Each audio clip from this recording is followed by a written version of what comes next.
Welcome to Fireside Giants. I'm going to cut straight to the point, guys. I have a magic trick to start out this episode.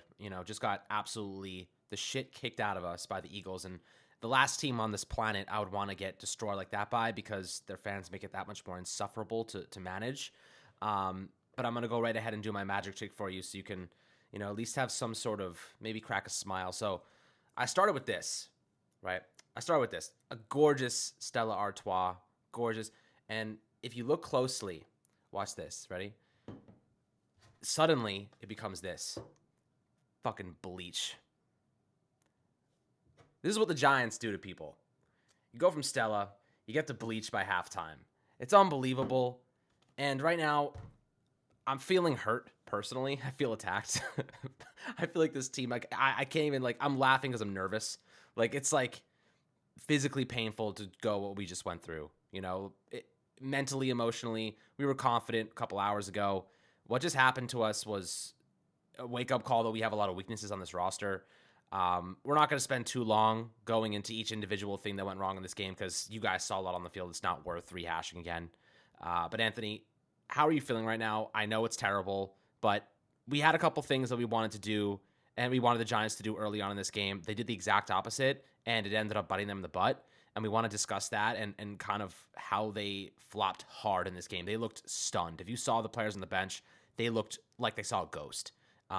What happened to them, they did not expect. What the Eagles did was they just played their game. They didn't do anything special. They just literally played their game. Heavy running attack, and the Giants could not stop it. Our linebackers, I don't know where they went. I don't know what happened to them. They haven't been great all year, but we might as well be playing with 9 men today on defense because they legitimately did not show up. How are you feeling right now? I mean, I'm feeling like shit. This stings, especially against Philadelphia. That makes it 1,000 times worse. It's one thing to lose in the postseason, but it's another thing to lose in the postseason to freaking Philadelphia. Those Eagles, man. There's nothing I hate more on this earth than the Philadelphia Eagles and especially their fans. I hate their fans, and I'm sure a bunch of them are going to find their way to our YouTube comment section and gloat and make this, as you said, Alex, insufferable. So, have to look forward to that, of course. But listen, man, this was a tough game. Not the way you want the season to end, but at the end of the day, great season, shitty ending. It was a great season. I wanna try and put a little bit of a positive spin onto this. I think a lot of Giants fans and content creators are probably gonna whip out the bleach and pour it down their throats and be really depressed on this thing. And I'm depressed with you guys, but at the end of the day, Alex, this was a good year, and it's the best year that we've seen as New York Giants fans in a very long time. To win our first playoff game in over a decade, since 2012, 11 years it took us, but Brian Daboll brought us back with what we now clearly see is an underdeveloped roster. This is a half-baked roster that Brian Daboll somehow carried into the postseason and got them to win a game. So, listen, the future is bright. This isn't the way we wanted the season to end. Obviously, we had deeper playoff aspirations. We had Super Bowl aspirations. But, yeah, we were probably in over our heads. But we're fans. That's what we do. We get hyped and we get overexcited. And listen, I think there's still a lot to be excited for in the future. Just not right now. It's not our time this season, but next season, who knows? I think the Giants can go into this offseason, add a few pieces. Brian Daboll coaches them up, and we got a chance next year and the years following because I think that what we saw is there is a great foundation that's been placed for this team, but they are a few pieces away. I think that you mentioned it to start this game off. The Giants made some mistakes early on that cost them in the long run and really just blew this game out of proportion pretty early on. But what you saw, man, you just saw a better team win. That's really it. It's cut and dry. The Eagles, I hate to say it, makes me want to vomit in my mouth and then spit it on this desk, but they were the better freaking team by a landslide. They have more talent, top to bottom. Their roster is stacked. They've got a decent coaching staff, and they were just the better team today. So it sucks to say. It really sucks to watch the season end like this, but again, I can't reiterate it enough. It was a good season, and I'm very pleased with Brian Daboll in his first year as head coach, Joe Shane as well. And I think that the future here with the New York Giants is rather bright. Yeah, like you said, half-baked. I'll tell you what, this is the best way I can put this into words is this Giants team is like if you had a phenomenal coach, a phenomenal cook in the kitchen, but we're using awful ingredients, And not to say all of it was awful. You know what I mean? I'd say the cook being Brian Daboll the guy's a stud. He's gonna help this team tremendously, in my opinion. I think that we found a long-term solution at head coach, but the ingredients that we have, we had a couple good utensils. You got Daniel Jones, you got Saquon Barkley, a good carrot, a good broccoli, but the steak, the meat and potatoes, man, the meat and potatoes, just not there. Low grade stuff around the bend, and the decision making in this game, some of it was just poor. The 4th and 8 going forward on the first drive was a perplexing decision. The fact that we didn't go on it just the previous drive, we're on similar field range, maybe 10-yard difference, down 21 points. We punted on 4th and 6, but we don't punt it on 4th and 8 in the first drive of the game. I don't get it, but again, I'm not paid to make these decisions. Again, Anthony and I were very heavily on the board on the same train before this game started, that we wanted to run the football heavily, set the tone on the ground, keep the possession, limit the turnovers. What do you know? Giants don't run the football at all in the first half. Then the second drive, interception from Daniel Jones. Like we couldn't have laid out the freaking plan any better than we did. Set the tone on the ground, and then the second half of the game, Giants have looked better the second half. Now, the Eagles clearly are not trying. They don't look like they're trying that hard. But the Giants had a couple decent offensive drives, and they were all led by Saquon Barkley on the ground. All of them, I think they had 6 rushes in their first 8 plays to start the second half. And he has 9 carries. Saquon Barkley has 9 carries. I know they abandoned the run early, but the passing game was so obsolete. Why not just give the ball to Saquon after they were just throwing the ball so much and just was not working, and just 3 and outs, and they didn't have a game plan, and this team really struggled to get it going. And I'll tell you this right now, I'm very proud of where we are right now. We have a taste of winning. We won a playoff game for the first time in a very long time, a decade. We have a taste of what it feels like to be a good team. I think that's going to fuel this success that we now realize we can achieve. It comes down to building a strong roster and good coaching. I think that we got a lot of value out of guys that really are not going to be on this team next year. We're going to see half of this roster gone after this season. If we can do it with these guys, I guarantee you Brian Daboll can do it with guys that are more talented and get even more value out of them. The draft is going to be big for us. They're going to be plugging some holes there. Free agency is going to be important for us. But the question is, the NFL these days is a pass-first league, and there's so much offense, especially in the playoffs. You got to be scoring 25 plus points a game to win in the playoffs. And it seems to me that unless you're the 49ers and have an elite running game, like, running backs don't impact the game that much. I know Saquon can do a lot more than that. He's a really good receiver too. I'm very curious to see how this unfolds. I'd love for him to stay a Giant. But the Giants need to invest heavily at the wide receiver position, and they probably need another interior guard. And we have a big, like, what if with Evan Neal right now. I think he's going to be better next season. Now we're hoping he takes that Andrew Thomas level leap, but he got dog walked tonight. Like, Hassan Reddick put him in the freaking grave, And this happened last week. He gave up 7 pressures to Danielle Hunter. This is the problem. Evan Neal, like, I think he's going to get better. Like, don't question what I'm trying to say, because I do think he'll be better. But he was really bad this year as a rookie. I think you give him another season, and if he struggles a lot, you consider kicking him into right guard. But if he makes a big jump next year, then so be it. Happy about it. I think that he deserves that opportunity to keep going at right tackle. But he was a liability in this game, and he's been a liability for a lot of this season. But again, I'm confident he's gonna take a big step forward. I'm confident he can get the job done. His work ethic is phenomenal. He's really young, and I think he's got all the talent in the world. But he was a liability in this game, and there's no doubt that we can question, is he going to take that Andrew Thomas level leap? We hope he does. But wide receiver needs to be addressed. Linebacker, good God. I cannot handle these Mickey D's linebackers anymore. Where are they finding these guys? Gerard Davis, man. I mean, I know we just plucked him off. I'm not gonna fault him much because he's starting in a playoff game and he was plucked off the Lions practice squad 2 weeks ago. Jalen Smith, never supposed to be playing on an active roster. Blake Martinez, we missed the hell out of that when he was healthy, that version of him. We got to invest in that position, man, whether it's early in the draft or through free agency. We need another cornerback. The run stopping is a massive liability. What are you thinking about this linebacker core right now? Because what we saw in this game, some of the worst linebacking I think I've seen in the history of my life. Like, I can't recall another team that has this bad linebackers.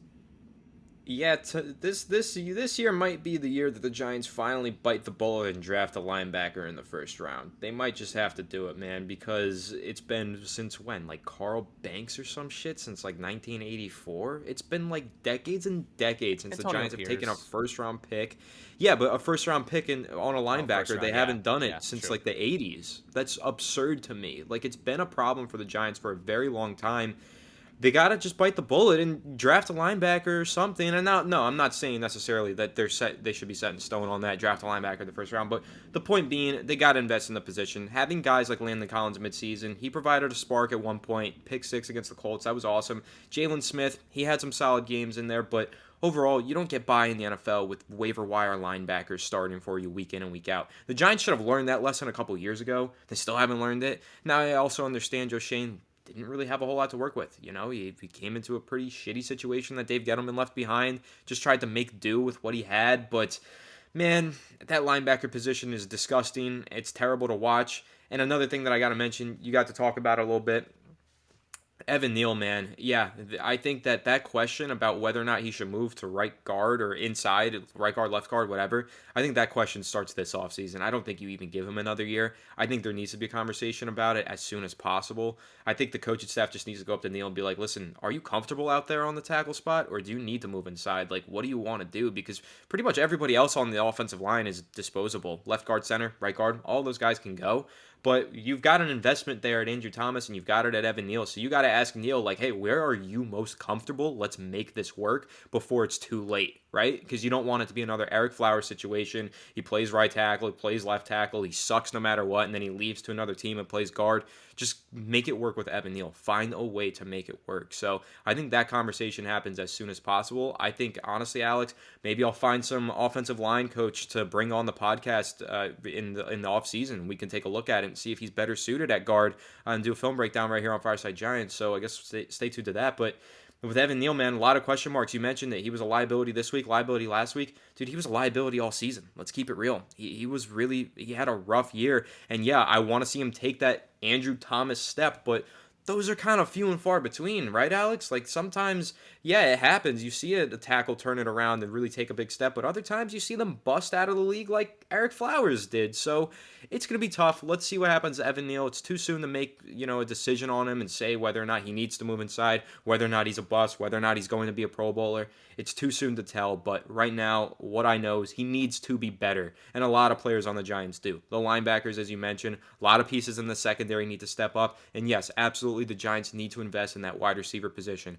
Isaiah Hodgins disappeared in tonight's game. It really sucked, but he was pretty good down the stretch, and I think that there is something to work with there. Slayton should probably be extended as a backup on this team, but they need to find a new number one true outside wide receiver to take over games, whether that be through a trade, whether that be through the draft, whatever the case might be. They got to invest in that position. They need more offensive firepower. Alex, you're 100% right. To win in this NFL in the postseason, you need to put up 30 points per game. You got to be able to go out there and hang 30 on any defense, and the Giants do not have that firepower right now. So they got to go ahead and invest in some weapons for Daniel Jones if he truly is the future of this team like we all think that he is. And another thing, Alex, just recapping this game again, taking a look back on it, you mentioned it early on. They made some really strange coaching decisions. I hate to say it, but I think this was the worst coached game by the Giants all year, and they really chose the worst possible time to have a game like this. Like, I can't say enough great things about what Brian Dable did this year, but this had to be his worst coached game yet, and it was the worst time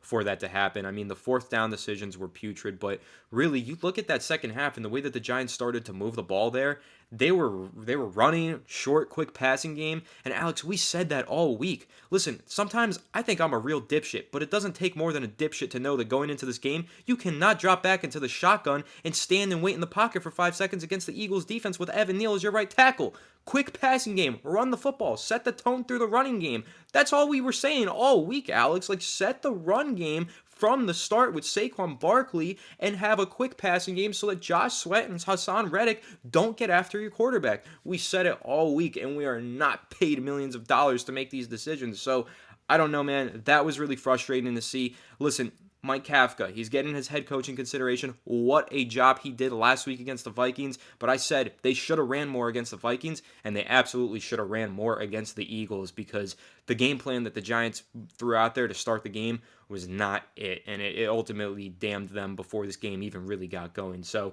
I guess that's kind of my thoughts on this game, my thoughts on the season. I know we got a whole lot to talk about in the offseason, Alex, and I'm looking forward to breaking it down here. But man, like I said, deflating ending, shitty ending to the season, but overall, a decent year, and I'm happy with what Brian Dable started to cook up here. Yeah, I mean, look, I have like a headache right now just freaking watching that game. But I mean, look, I don't know Drink if you the pain saw away, brother. the Richie the Richie James drop at the end, man. I don't know if you saw that. I peeped Good that, God, yeah, I saw. dude, wide open. What do you? I'm not blaming Daniel Jones at all for this loss for what it's worth. This is not on Daniel Jones. If you're Also, blaming Daniel Jones Jones and took a saying hit this, there. He took a hit there. That yeah. would have put my ass in the ambulance in 2 seconds, I got to say. And that was Evan Neal again, so, I mean. Yep. I mean, dude, this is not on. If you're sitting here right now watching this and thinking this was Daniel Jones' fault, you're not blaming the right people. This was, I mean, the Giants like gave up. They looked defeated after the third possession. Eagles came out swinging. They did not come out swinging. And look, Saquon Barkley getting 9 carries, even if you're down 2 possessions, is a crime. It's a war crime. You know, Saquon Barkley averaging 4, 5, 6 yards a carry is better than throwing it into basically the Bermuda Triangle, hoping that you don't throw an interception. You know, let Saquon, even if you're down 14-0, why would you abandon the run so early? You know what I mean? Like, what was the point? They just kept going 3 and out or turning the ball over. Saquon Barkley is one of your best playmakers. He's our best playmaker. You know, he is undeniably our best playmaker. He should be running the football, getting the ball in his hands at all costs. He was running hard. He wanted the rock, and they just didn't give it to him. Isaiah Hodgins had 3 yards in this game, or whatever. He had 3 yards after the third quarter.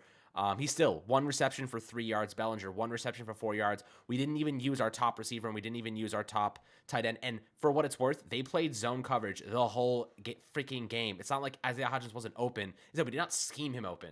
You know, we didn't scheme him open.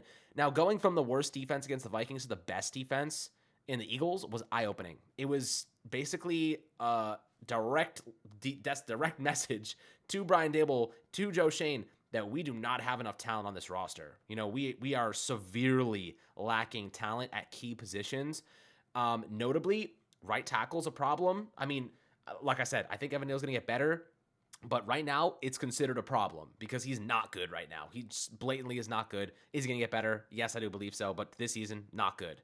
Linebacker, both positions, major liabilities. Wide receiver, I mean, I don't think Darius Slayton or Richie James are back next year, personally. Richie James had some okay games down the stretch, but the guy cannot fucking catch, okay? Like, it's just pissing me off. Apologies for my language, but motion gets the best of me sometimes when I'm watching this freaking godforsaken team. That drop right there, the drop against Minnesota a couple weeks ago, he had a couple good games. The 2 muff punt, like he's just more of a liability at times than an asset. Wan'Dale Robinson should be taking those snaps. That will be his role. You know, Wan'Dale will not drop those passes, in my opinion. I think he has way better hands than Richie James. He'll be so much better. Darius Slayton, not on this team anymore. I don't want to see, like, I appreciate what Darius Slayton did this season. He did well. Like, he came in, had some nice moments, did well. He is so replaceable, guys. Darius Slayton is so replaceable. You know what I mean? Who are you going to really... is anyone going to sit here and tell me that Darius Slayton is not replaceable? The fact that he cannot catch these key moment passes, the fact that, you know, he's not really a wide receiver 2. He's more of a wide receiver 3 or wide receiver 4. You can replace guys like that, you know? I'd rather go and get McCole Hardman from the Kansas City Chiefs and replace Darius Slayton with him in free agency on probably a cheap deal. You know what I mean? Like, or just draft somebody, you know? It could be there's a myriad of different options, but Slayton is not a guy who's a long-term solution on this team. He's not making this team significantly better. Richie James is not making this team significantly better. Hodgins, long-term solution. Love the guy. Bellinger, love the guy. Wish they would get the tight end position more involved in their passing attack because with the way you look at Travis Kelce, even Dawson Knox with the Buffalo Bills, heavily focused on in their offense, and we just don't use the tight end position that much. Maybe Bellinger isn't getting open that much, or I don't know what it is. Maybe we're not scheming enough to him, but I'm pissed off. I might be saying some stuff I don't mean, and tomorrow I'll walk it back and I'm like, you know what? But right now I'm emotional, and the season's over, and I'm proud of these guys. But there's gonna be a lot of turnover this year, this upcoming offseason, and I think that that's a fine thing because this coaching staff will get the best out of anybody that they put on the field, in my opinion, aside from this blowout fucking loss. I think you said a lot of good things there. I think emotion got the best of you on a lot of other things that you said. But the one thing that I'll definitely agree with you on is that I think the coaching staff can do better with better. I think once this team gets a little bit more talent on the roster, listen, Joe Shane, he did wonders with this roster. He was very creative. He found a lot of low-key talent midway through the season, veteran guys waiting to be signed. He did what he could, man. Like, shout out to Joe Shane. A lot of credit goes to him. Giants were competitive this year because of him. Look at what Dave Gettleman left him with. And unfortunately, tough reality of this team, we're still going to be recovering from the Dave Gettleman era for a little while. There's still a lot of work to get done with this roster. You mentioned it, new receivers, new corners, definitely new linebackers. There's a lot of work that needs to be done, but I agree with you, man. I think that the coaching staff can get it done with a better roster. So we'll see what happens. Hopefully they go ahead and they find some talent this offseason. I believe in Joe Shane, but man, it's a tough game. It's a game of inches. It's a game where the best team wins, and unfortunately the Giants were not the best team tonight.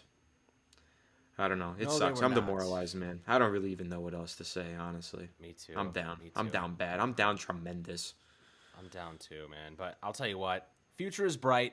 I feel good about the Yes. future. I'm happy that we were even here. Look, the fact that we're playing meaningful football right now, I'd rather make the postseason and and lose a bad game and know that we are capable of doing this. You know, we set the standard. We're putting our best foot forward, and I feel optimistic about the future. This offense, in my opinion, is going to look a lot different aside from a couple of key pieces. You know, I think Daniel Jones extended. Saquon's probably retained as well. Aside from those guys, I think we're probably looking at a couple new offensive linemen, maybe a new center, maybe a new left guard. I think the wide receiver unit probably is completely overhauled. I think Wan'Dale Robinson, obviously, he sticks around. I think Hodgins stays, but I think aside from those two, maybe Shep signs back on a veteran minimum deal. But aside from that, we're looking at 2 or 3 more receivers that are going to be brand new on this team next year, and it's going to be a lot better because we're going to have guys that can actually beat guys like Darius Slay, beat guys like James Bradbury, who I miss dearly right now. But defensively, same thing. We need more cornerbacks. We need more linebackers. We need more interior defensive linemen to help it. When Dexter Lawrence was off the field today, the Giants couldn't stop anything. Not even a single thing. They couldn't stop anything with him on the field because our linebackers are so bad. But when he came off the field, it was god awful. It was like unwatchably bad. So, I mean, Leonard Williams disappeared in this game. After this game, I'm kind of thinking they may just let him walk and cut him and reallocate that $18 million. It's a conversation for another day. I think he has value. Emotions getting man. Emotions No. getting I'm not saying that they should, and that's what I think. But I think that they may see how bad our run stopping was, and it could be linebacker, and I think it probably is more attributed to the linebacker position. But is there a better way? Is there a better way to spend that $18 million? You know what I mean? I think that's what. Dude, I'm not gonna lie though. Okay, I think that's a valid question. It's the contract, right? It's the Gettleman contract, right? That's what brings us into question. That, right? You could get 3 positions with that, man. F it. You could go crazy with that money. But here's the thing, though. When you're talking about on defense, you know, and the defensive linemen are not necessarily supposed to make the tackles on the run plays. The ones who do, they do a great job. Dexter Lawrence gets a lot of tackles for loss. He gets a lot of tackles at the line of scrimmage. That's because he's a different beast, right? The main goal of the defensive lineman is to open up the offensive lineman so the linebacker can crash through and fill that hole. Now, there was a couple times where Leonard Williams perfectly moved the lineman. Running back goes through the hole, it's opened up, and Jalen Smith just can't make a goddamn tackle to save his freaking life. That's what kept happening. So I don't want to blame any of these D linemen. I think the D linemen played okay in run defense, but those linebackers, once that running back gets to the second level, you got to make the tackle, and the Giants tackling was just a freaking war crime. It was an atrocity. They couldn't tackle anybody for nothing. Like, it was pathetic. So, and listen, even in the secondary, we struggled to tackle. Dory Jackson tackled well, and I gotta say, okay, before we wrap this up, one thing I gotta say: shout out to Xavier McKinney. Dude played his ass off, played with a lot of freaking heart. That's a New York Giant if I've ever seen one. That man bleeds blue, and I want him here forever. I love Xavier McKinney. He deserves all the credit in the world. Great effort in a losing match. He deserves the credit, man. I know some Giants fans are still upset with him for getting injured during the bye week, and they give him shit for that. Listen, it was a freak accident. It was horrible. He feels horrible about it. He didn't want that to happen to himself. Not his fault. It is what it is, but that dude bleeds blue. He puts his heart on the field every single game for the Giants, and I want to see him continue to be the captain of this defense and continue to lead this team to more wins in the future. Xavier McKinney is the future of the defense. He and Dexter Lawrence, those are your building blocks on the defensive side of the ball, but go find a few more and see what this team can do. We'll see, my friends. But guys, I'd love to hear perspectives below in the YouTube comments. I know it's probably going to be very negative, and I'm feeling emotional. I'm feeling kind of pained from all angles. But we'll be back tomorrow to recap this and walk you guys through the offseason. We're going to start looking at draft prospects soon enough. As we go through our grieving process after this loss. But I'll tell you what, I appreciate the hell out of all of you guys for sticking around. Always happy to hear conversations. I'd love to have some good ones in the comment section. As always, much love. Make sure to like and subscribe. We'll be doing a lot of stuff this offseason for you, so you won't want to miss out. We'll catch you guys in the next Fireside Giants video, and drink away the pain, my friends.